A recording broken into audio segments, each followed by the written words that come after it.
Assalamualaikum warahmatullahi wabarakatuh. Saya di sini masih menunggu para siswa masuk ke classroom, ke room meeting ini ya, ke Webex room meeting. Saya menggunakan Webex room meeting karena Webex itu tanpa perlu menekan tombol untuk memasukkan siswa, jadi siswa otomatis masuk ke Webex, itu enaknya.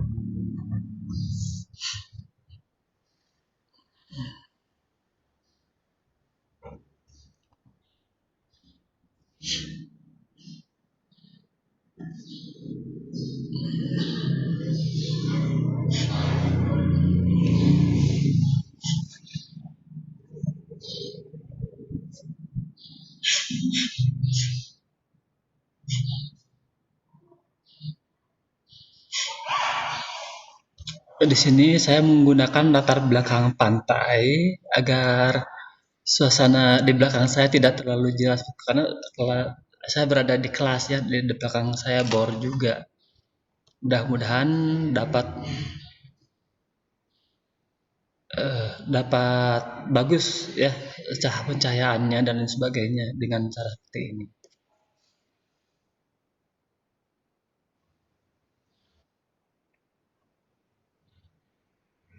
Meskipun tidak ada yang masuk di sini, 5 menit lagi saya akan menerangkan mengenai teks eksplanasi. 5 menit lagi ya. Nanti saya akan edarkan video ini di siswa juga.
Tes.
Assalamualaikum warahmatullahi wabarakatuh.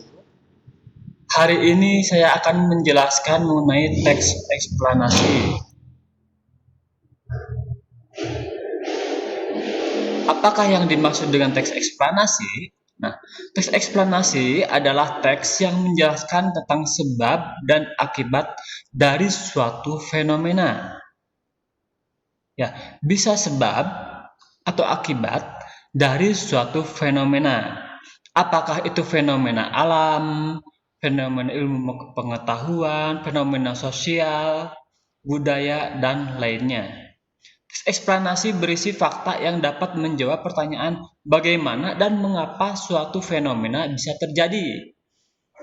Misalkan ketika kalian berada di jalan, kalian melihat sesuatu hal di jalan. Oh, terjadi tabrakan, misalkan tabrakan beruntun. Jika terjadi tabrakan beruntun, maka di sana dapat dikatakan bahwa apa yang terjadi, mengapa terjadi, bagaimana terjadinya, prosesnya dituliskan prosesnya seperti apa.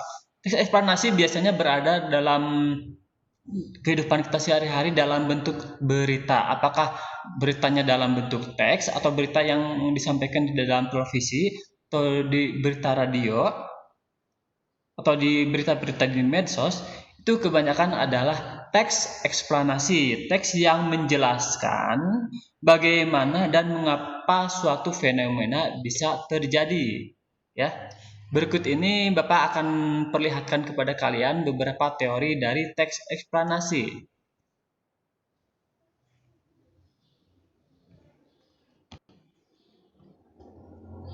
Nah,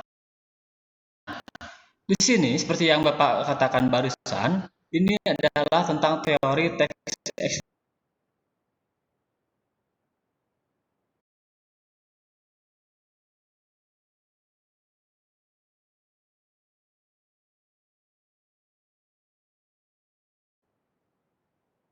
eksplanasi.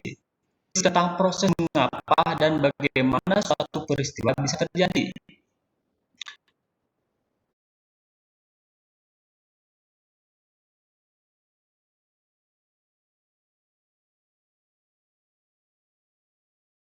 Dalam teks eksplanasi,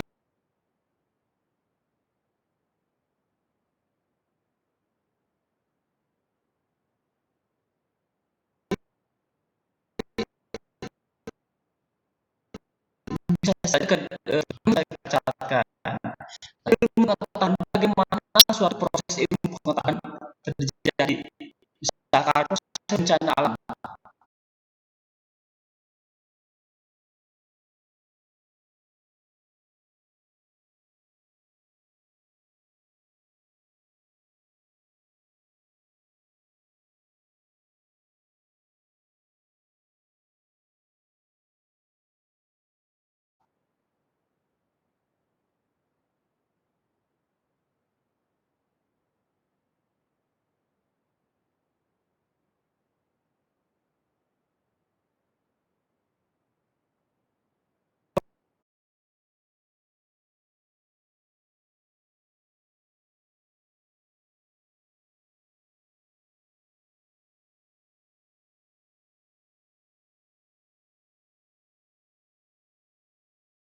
Gunung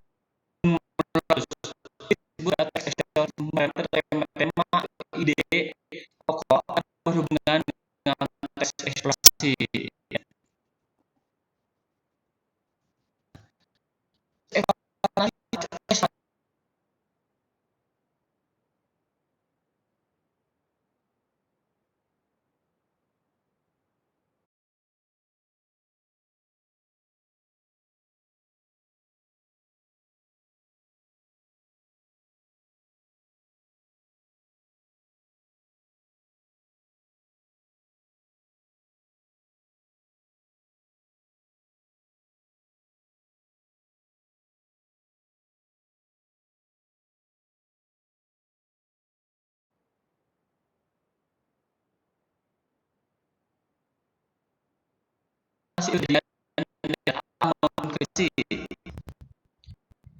Kejadian jika tidak hanya kita amati dan rasakan saja, tapi juga kita pelajari.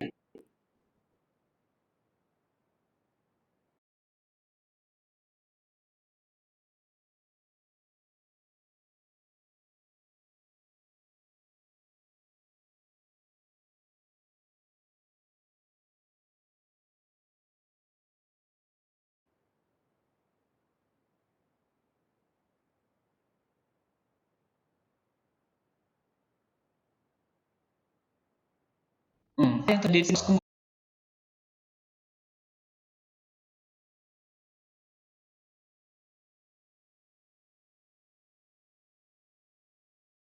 kemudian timbullah air hujan sangat deras yang menimbulkan longsor pada tanah tersebut. Itu contohnya ya.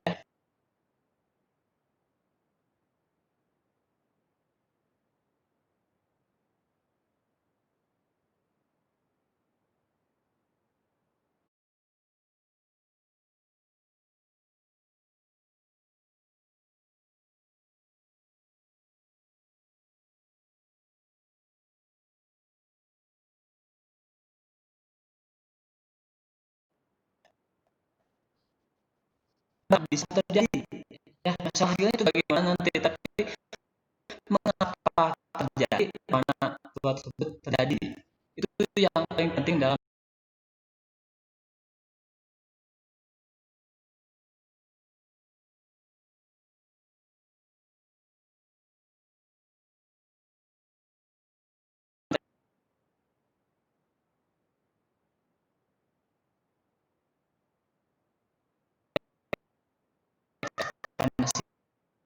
itu harus diciptakan.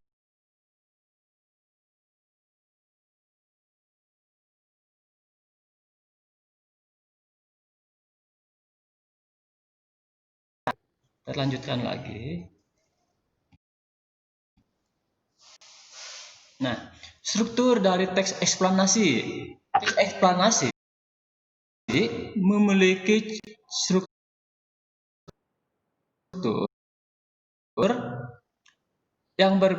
yang terdiri atas pernyataan umum, dilanjutkan dengan urutan sebab akibat. Jadi ada urutan sebab akibatnya, seperti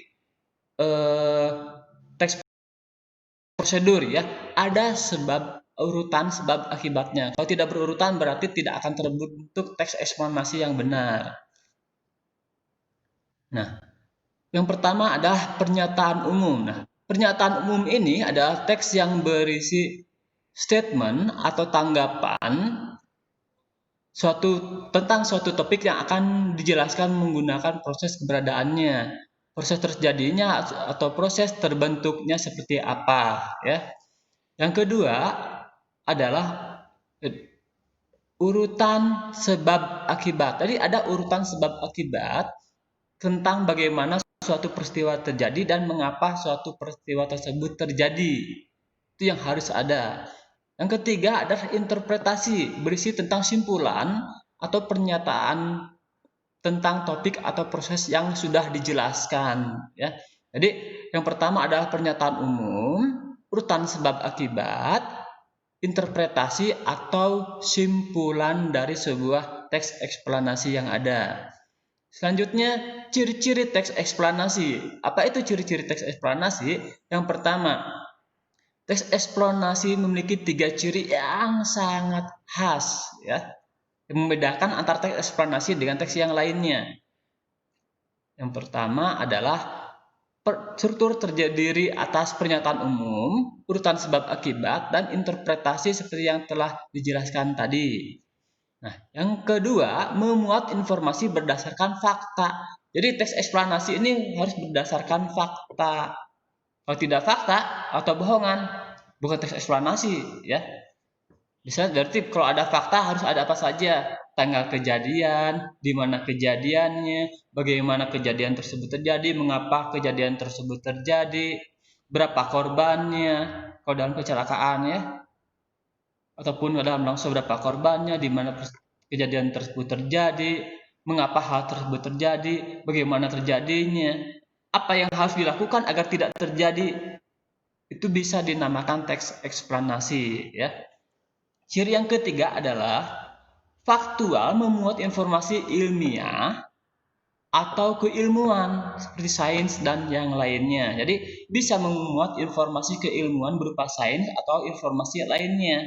Nah, bagaimana dengan kaidah kebahasaan teks eksplanasi? Nah, kaidah kebahasaan teks eksplanasi pada hukum umumnya memiliki ciri sebagai berikut.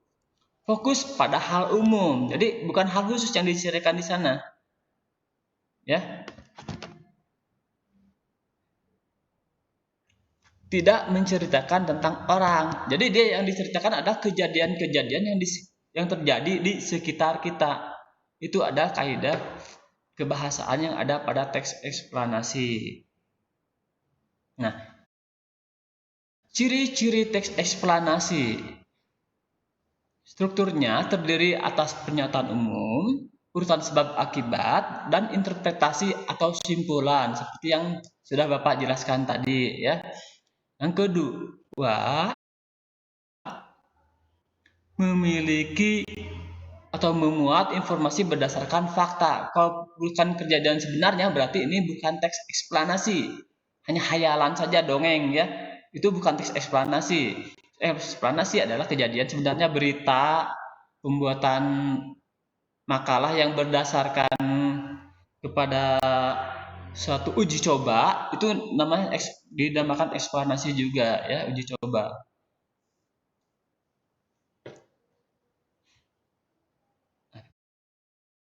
Kita lanjut. Kejadian dalam eksplanasi dimungkinkan penggunaan istilah ilmiah. Jadi ada istilah ilmiah yang berhubungan dengan kejadian-kejadian tersebut. Contohnya, ya, ketika ada terjadinya badai, biasanya dalam peristiwa pembuatan badai tersebut ada beberapa istilah geografi atau ilmu kebumian yang berhubungan dengan istilah awan tersebut. Ya, jadi awan-awan itu diberi nama sesuai dengan bagaimana mereka bergerak dan bagaimana mereka menggabungkan diri menjadi sebuah badai. Contohnya, Nicolonumbus itu adalah jenis awan juga, tapi Bapak tidak tahu itu jenis awan yang seperti apa ya. Nicolonumbus itu ya. Itu ada di film loh, namanya film Up yang tentang rumah yang terbang menggunakan balon itu ya. Ada Nicolonumbus itu seperti itu. Nah, yang selanjutnya menggunakan konjungsi waktu dan kasual. Jadi ciri yang selanjutnya dari teks eksplanasi adalah menggunakan konjungsi waktu dan kasual. Misalnya, jika, bila, sehingga, sebelum peristiwa tersebut terjadi, pertama kali yang terjadi adalah longsor. Yang kedua, yang terjadi adalah orang-orang yang tertimbun longsor. Bisa seperti itu. Ya. Menggunakan kalimat pasif. Biasanya menggunakan kalimat pasif itu adalah salah satu ciri dari teks eksplanasi. Contohnya, sebuah rumah dihimpit oleh longsor yang berada dari bukit di atasnya. Jadi dihimpit ya, bisa dihimpit, bisa ditimbun. Berarti banyak kalimat-kalimat pasif yang digunakan di sana. Anak itu terjerat tali kakinya hari kemarin misalkan, itu berarti terjerat tali itu termasuk kalimat pasif juga. Selanjutnya, teks eksplanasi ditulis untuk membuat justifikasi atau membuat penerangan atau membuat pernyataan atau membuat suatu kesimpulan bahwa sesuatu yang diterangkan itu adalah benar adanya ya, karena faktual. Jadi dia berdasarkan fakta yang ada, jadi benar adanya. Di sini ada beberapa contoh teks eksplanasi ya. Contoh teks eksplanasi. Yang pertama pernyataan umumnya ya. Langsung pernyataan umumnya. Tidak digabungkan tapi Bapak cirikan ini salah satu pernyataan umumnya. Judulnya kemiskinan. Dalam pernyataan umum dituliskan seperti ini. Kemiskinan merupakan tingkat pendapatan masyarakat yang rendah sehingga tidak bisa memenuhi kebutuhan pokok sehari-hari. Apakah makan, tempat tinggal, pendidikan, dan yang lainnya. Umumnya masyarakat miskin biasa tinggal di gubuk, kolong jembatan, bantaran kali, atau bahkan tidak memiliki tempat untuk berteduh sama sekali, seperti itu.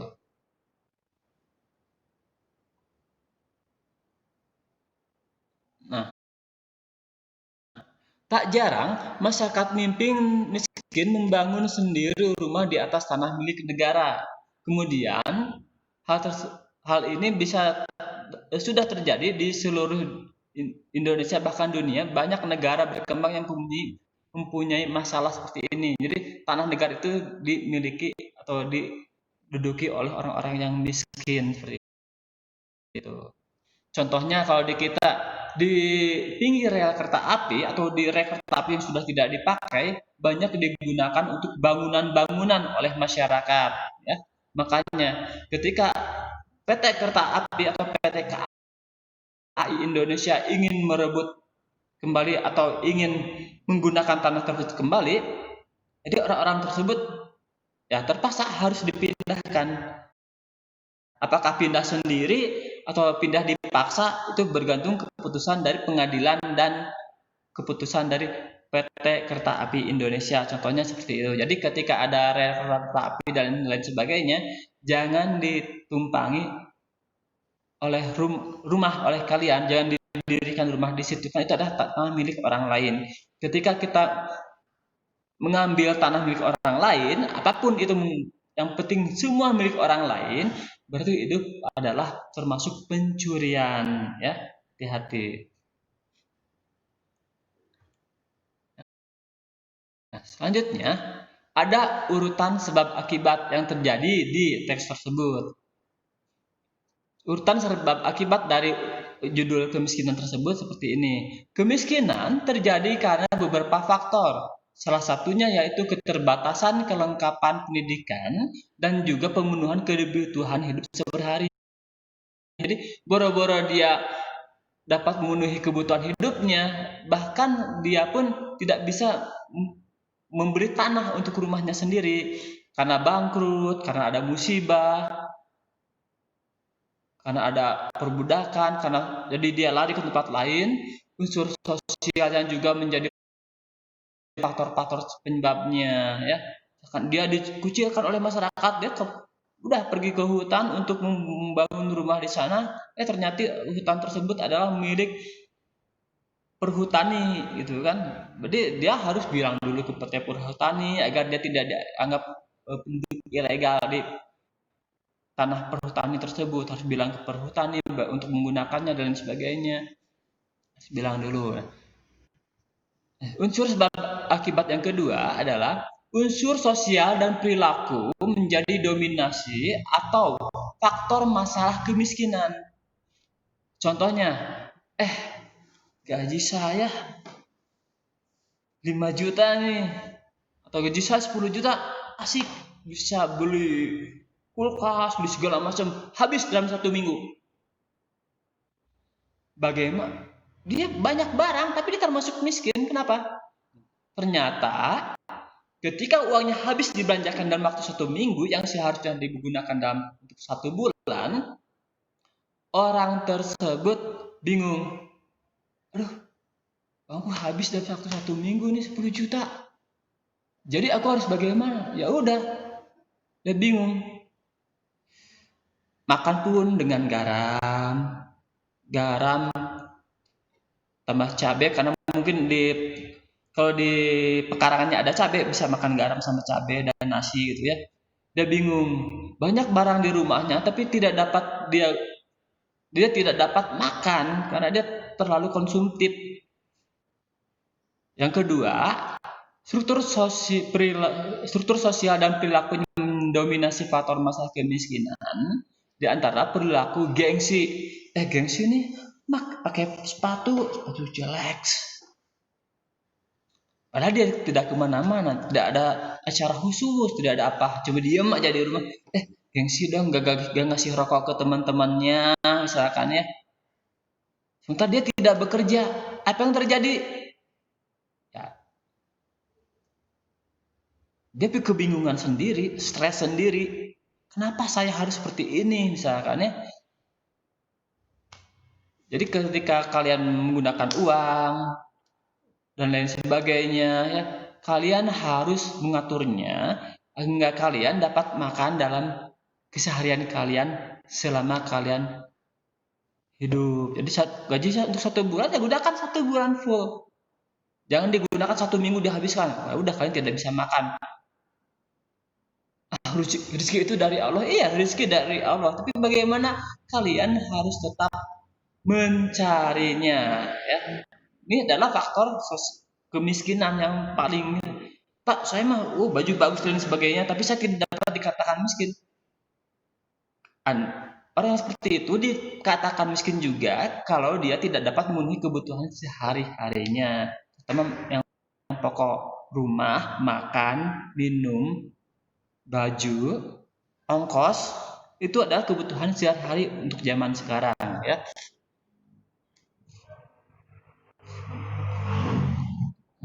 Faktor struktur sosial mengarah pada masalah turun-temurun, terutama masalah pendidikan orang miskin. Perilaku gengsi, sehingga masyarakat lebih mementingkan keinginan daripada kebutuhannya. Saya ingin bakso paling enak nih. Sementara dia tidak memiliki uang yang cukup dalam 1 bulan. Jika dia belanja bakso tersebut, apa yang terjadi? Ya terserah saja. Anda gunakan uang tersebut, kemudian jajan yang mahal dan lain sebagainya, tapi kebutuhan yang lainnya tidak dapat terpenuhi, yaitu resiko sendiri ya. Masalahnya di masyarakat kita banyak yang tidak mengerti resiko ketika menggunakan uang berlebih. Itu yang menjadi resiko ya. Jadi ada istilah orang itu mah gak pernah susah ya. Ketika dapat dikatakan seperti itu, orang itu tidak pernah susah ketika dikatakan seperti itu, boleh bisa saja ketika dia mengatur keuangannya secara tepat ya. Nah, urutan sebab akibat yang ketiga, di balik itu banyak usaha yang dilakukan oleh masyarakat dan pemerintah untuk mengatasi kemiskinan.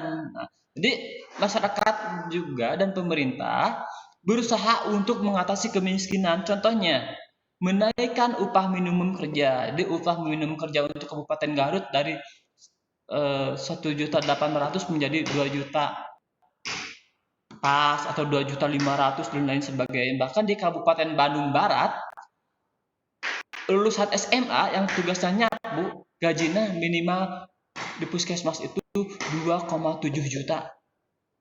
Di puskesmas hanya tugas nyapu aja, belum PNS, hanya tugas nyapu saja. Jadi itu berarti masyarakat dan pemerintah memang berusaha untuk memaksimalkan pendapatan masyarakat. Selanjutnya, pemerintah juga memperluas lapangan pekerjaan, pendidikan gratis seperti yang sekarang, tempat tinggal dengan harga terjangkau seperti banyak perumahan-perumahan bersubsidi ya. Nah, yang keempat adalah urutan sebab akibat yang keempat adalah hal itu harus didukung dengan perilaku masyarakat yang tidak menghamburkan uang, menghindari gengsi, menabung, dan membantu orang di sekitarnya.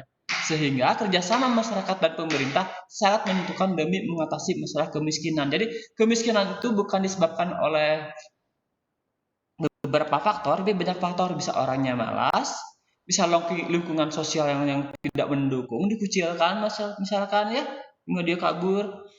Bisa juga karena bencana, sehingga suatu masyarakat satu desa misalkan, mereka jadi miskin semuanya gara-gara longsor yang terjadi di desa mereka. Itu bisa jadi penyebab kemiskinan ya. Nah, jadi hal itu harus didukung dengan perilaku masyarakat yang tidak mengaburkan uang, menghindari gengsi, harus menabung dan membantu orang di sekitarnya. Jadi kalau saling bantu, tidak ada masyarakat miskin nantinya. Si Anu membantu masyarakat yang lainnya sehingga suatu keluarga tersebut dapat makan tiap hari. Nah, bisa saja seperti itu, seperti Nabi Muhammad zaman dulu selalu didatangi oleh sahabat-sahabatnya, hingga sahabatnya itu selalu ada yang datang ke sana minta makan ketika sahabatnya tersebut tidak punya uang ya. Ada juga orang yang merantau datang ke Nabi Muhammad atau ke sahabat Nabi yang di zaman itu, kemudian meminta makan, kemudian diberikan makan. Itu adalah bagian dari menghindari kemiskinan, ya. Nah, perintah Allah juga kita mengeluarkan zakat. Dan itu zakat harus kita keluarkan minimal 2,5%, sisanya adalah sedekah. Bedanya zakat dengan sedekah itu. Zakat itu 2,5%, sedangkan sedekah bebas. Mau 50% juga tidak apa-apa. Nah, kita lanjutkan. Interpretasi. Selanjutnya ini tahap yang ketiga dari struktur sebuah eksplanasi, ya, yang adalah interpretasi. Seharusnya jadi tanggapannya seperti ini. Seharusnya di Indonesia tidak perlu ada kemiskinan jika kita bisa dan mau menerima serta bersyukur terhadap apa yang kita miliki. Sifat buruk seperti yang disebut di atas harus kita hilangkan. Apa saja sifat buruknya tadi sudah ada di atas, baca sendiri. Dan kerjasama pemerintah dan masyarakat sangat penting dalam menghilangkan kemiskinan di Indonesia. Nah, jadi ada beberapa hal yang sangat penting dalam menghilangkan kemiskinan di Indonesia. Yang pertama, jangan konsumtif. Yang kedua, bekerja. Kalau tidak bekerja, Anda miskin terus loh. Mau dibilang anak orang miskin gitu kan. Nah, agar tidak dibilang orang miskin, bekerjalah semampu kalian. Nanti rezeki Allah yang akan memberikan kepada kalian. Kita lanjutkan lagi. Nah, contoh teks eksplanasi tentang banjir. Tadi tentang kemiskinan, tentang banjir sekarang ya. Banjir, judulnya banjir, B-A-N-J-I-R. Banjir. Ya, ingat ada B-nya. Banjir. Banjir itu termasuk sebagai salah satu gejala alam yang bisa berpengaruh pada keberlangsungan hidup setiap manusia dan tentu saja dapat menyebabkan adanya kerusakan di daratan. Adapun pengertian banjir secara sederhana ialah, jadi sini ada pengertiannya. Banjir ialah suatu luapan air yang dalam volume yang sangat besar dan alirannya tak terkendali yang bisa mengakibatkan menggenangi suatu wilayah, baru menggenangi suatu wilayah, ya. Peristiwa di dalam meluapnya air itu masuk di kawasan pemukiman yang sudah dihuni oleh manusia karena sungai tidak mampu lagi dalam menampung air tersebut. Pada suatu daerah, banjir dikatakan banjir jika air yang berada dalam wilayah itu menggenangi dengan jumlah yang sangat besar sehingga mampu menutup seluruh atau sebagian besar pada daerah yang luas. Jadi kalau di jalan cuma ada sedikit air, itu bukan banjir, itu comberan namanya, ya. Itu comberan. Sedangkan kalau kita kaji secara hidrologi, menegaskan bahwa ada dua definisi tentang banjir. Yang pertama, definisi banjir yang pertama, banjir adalah setiap aliran air yang bisa merusak tanaman, ternak, dan harta benda. Yang kedua, setiap keadaan permukaan atau level yang lebih melebihi ambang batas normal itu adalah banjir. Misalkan sungai yang meluap itu dapat dikatakan banjir karena keluar dari batas yang seharusnya. Jadi ini adalah teks eksplanasi tentang banjir.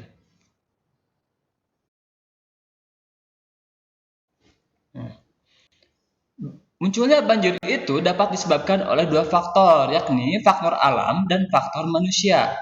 Dari faktor manusia yang dapat menyebabkan banjir, yakni munculnya kegiatan penggundulan hutan. Jadi kalau hutan digunduli, jadi pohon-pohon itu tidak dapat menyerap air akarnya itu.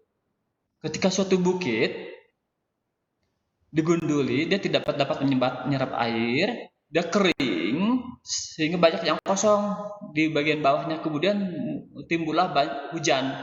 Hujan itu dapat menyebabkan banjir jika dia memenuhi, langsung menindih longsor. Dia bergerak ke bawah tanahnya ketika tanahnya basah dan bergerak ke mana saja tanah tersebut ke yang paling rendah. Biasanya longsor tersebut ya bisa di tempat yang ada orang ataupun tidak, itu bergantung Allah yang mengizinkan longsornya di mana itu, ya. Banjir juga dapat mengakibatkan adanya suatu kerugian yang sangat begitu besar bagi manusia.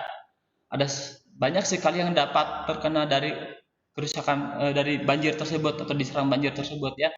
Bisa sekolah yang rusak, bisa rumah sakit yang rusak seperti tahun 2016 di Garut terjadi banjir bandang ya dari Sungai Cimanuk hingga menyebabkan sangat banyak korban yang ada saat itu ya tahun 2016 ya.